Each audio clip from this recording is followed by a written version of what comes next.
Reflection is a key part of the learning experience. Barbara Jacoby wrote that learning happens not so much from the experience itself, but more as the result of reflection designed to achieve specific outcomes. And research from Ashton Clayton suggests that reflection generates, deepens, and documents learning. So if reflection is key, how can you make sure to incorporate it into your learning? The University of Toronto describes a structured reflection process known as what, so what, now what. What?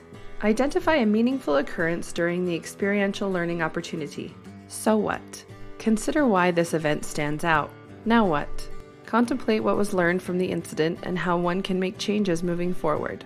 A common challenge for reflection is moving from being descriptive, what, to becoming more analytical. So what and now what? Here is an example of what, so what, now what. Cameron works as an accounting intern. Over lunch in the break room, he and some of the interns were discussing their work. One of their mentors overheard and told them to be careful about what information they discuss, even in the office, since they deal with a lot of personal financial information. What? Cameron didn't realize that he couldn't talk about the information he saw at work, even to the people who may work in the same company. So what? On reflection, Cameron realizes how sensitive the financial information he sees is and realizes their firm's responsibility to keep it confidential. Now what? Cameron will be cautious when discussing work and won't say anything if he has any doubts about what he shouldn't say. Good reflection helps students identify and articulate using concrete examples how a specific competency was developed and demonstrated, as well as the result of that effort.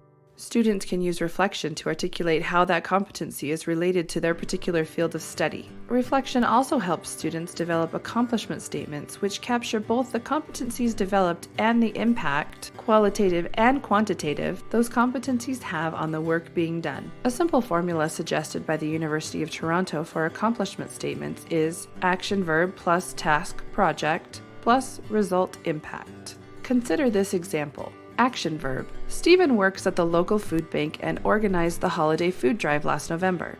Task, project. He and his team collected food donations from 24 businesses and 148 homes. Result, impact. Stephen and his team collected enough food to expand the holiday meals offered from 15 to 22 families this year. Reflection done well is an ongoing process and not just a product. Students should aim to articulate how their thinking has changed as a result of their experiences and challenge themselves to view situations from different perspectives.